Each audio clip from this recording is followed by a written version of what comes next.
नमस्कार दोस्तों। 18 अप्रैल 1912 की वो काली रात न्यूयॉर्क शहर में हैवी बारिश हो रही थी। रात के ठीक 9:30 बजे करीब 40,000 लोग सड़क पर दिल थामे किसी का इंतजार कर रहे थे। ये इंतजार था कार्पेथिया नामक एक जहाज का, लेकिन ये जहाज अपने साथ खुशखबरी लेकर नहीं आ रहा था, बल्कि मौत और तबाही की एक ऐसी खबर लेकर लौट रहा था जिसे सुनकर आज भी इंसानों की रूह कांप जाती है। कार्पेथिया पर बैठे थे वे चुनिंदा लोग जिन्होंने अपनी आंखों से देखा था कि कैसे दुनिया का सबसे बड़ा और सबसे आलीशान जहाज आरएमएस टाइटैनिक महज 2 घंटे 40 मिनट में अटलांटिक महासागर की गहराई में समा गया। 10 अप्रैल 1912 ब्रिटेन के साउथहैम्पटन पोर्ट पर लाखों की भीड़ उमड़ पड़ी थी। लोग दूर दूर से आए थे क्योंकि इतिहास में पहली बार एक ऐसा जहाज समुद्र की लहरों पर सफर करने जा रहा था जिसे कहा जाता था द अनसिंकेबल शिप, यानी कभी न डूबने वाला जहाज।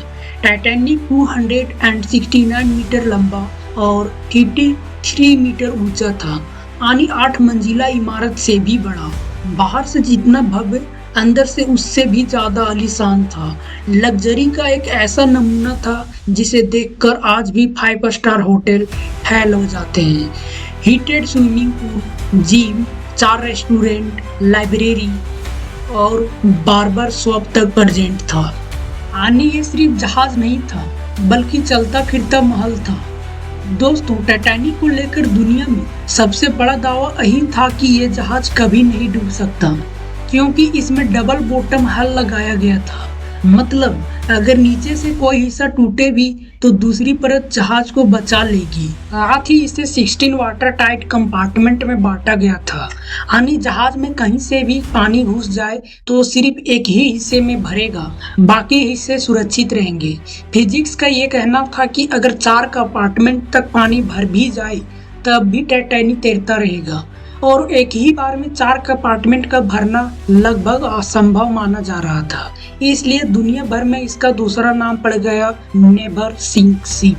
10 अप्रैल 1912 को टाइटैनिक साउथहैम्पटन से न्यूयॉर्क की तरफ रवाना होता है। 62 year old captain Edward Smith, जो रिटायरमेंट से पहले अपना आखिरी सफर कर रहे थे।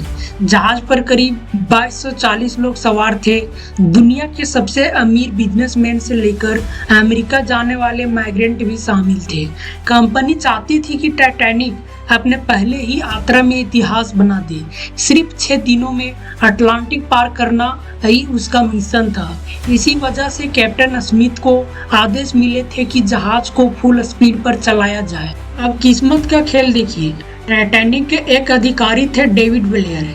इन्हें अचानक जहाज से हटा दिया गया और उनकी जगह ओलंपिक शिप का एक अधिकारी को नियुक्त कर दिया गया। लेकिन जब डेविड ब्लेयर जहाज से उतरे तो गलती से अपने साथ वो लॉकर की चाबी भी ले गए, जिसमें जहाज की एकमात्र दूरबीन रखी हुई थी। यानी टाइटैनिक का क्रू बिना दूरबीन के समुद्र में चला गया। अब आप सोच सकते हो किस्मत का ये कितना बड़ा मजाक था। दोस्तों, अप्रैल के महीने में अटलांटिक महासागर में आइसबर्ग यानी बर्फ के पहाड़ तैरते रहते हैं। 14 अप्रैल को टाइटैनिक को एसएस कैलिफोर्निया से लगातार 6 बार आइसबर्ग की चेतावनी मिली, लेकिन जहाज के मालिक ब्रूस इसमेन ने इन्हें इग्नोर कर दिया, क्योंकि वो नहीं चाहता था कि स्पीड धीमी हो और जहाज लेट पहुंचे। आखिर अनसिंकेबल जहाज था ना।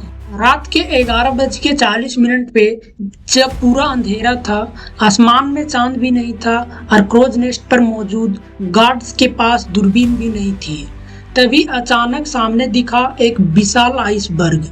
इन्होंने कैप्टन को तुरंत मैसेज डिलीवर किया। अफसरों ने जहाज को मोड़ने की कोशिश की। इंजन रिवर्स में लगाए गए। टाइटैनिक पर मौजूद इंजीनियरिंग स्टाफ आखिर तक इंजन चलाकर लोगों को बचाने की कोशिश करते रहे, लेकिन बहुत देर हो चुकी थी।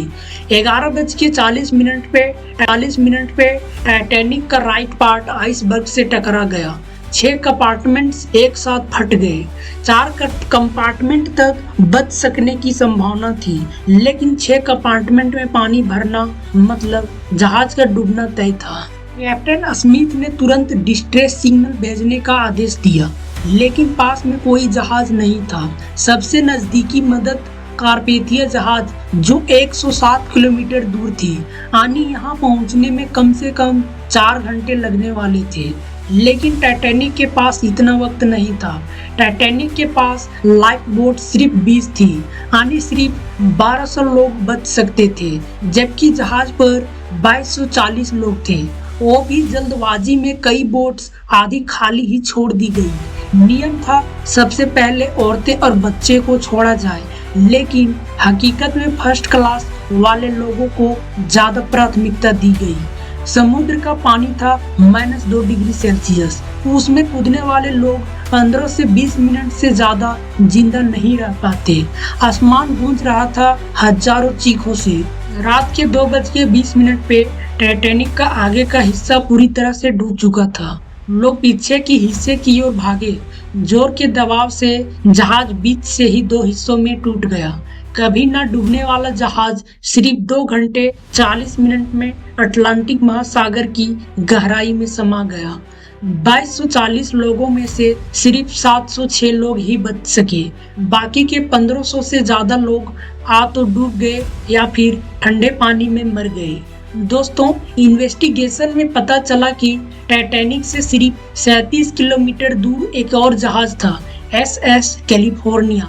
उसके क्रू ने टाइटैनिक से छोड़ी गई फ्लेयर्स भी देखी थी, लेकिन उसके कैप्टन ने उस रात के रेडियो बंद कर रखे थे और जहाज को रोक दिया था, क्योंकि वो भी आइसबर्ग से डर रहे थे। अगर उनका रेडियो चालू होता तो शायद हजारों लोगों की आज जान बच जाती। टाइटैनिक का मलबा अटलांटिक ओशियन के 12,000 फीट गहराई में है। इसे ढूंढने में वैज्ञानिकों को पूरे 70 साल लग गए। उनका मानना है कि 2030 तक यह मलबा पूरी तरह खत्म हो जाएगा, क्योंकि बैक्टीरिया इसे धीरे धीरे खा रहे हैं। 1985 में पहली बार वैज्ञानिक रॉबर्ट बेलार्ड ने टाइटैनिक के मलबे को खोज निकाला। पता चला कि जहाज के लोहे के हिस्से को जोड़ने के लिए मजबूत स्टील नहीं बल्कि कमजोर कास्ट आयरन रिवेट्स लगाए गए थे। यानी कंपनी ने कॉस्ट कटिंग की थी और यही कमजोरी जहाज के डूबने की सबसे बड़ी वजह बनी। कभी ना डूबने वाली जहाज इंसानी अहंकार, लालच और लापरवाही का शिकार बन गया।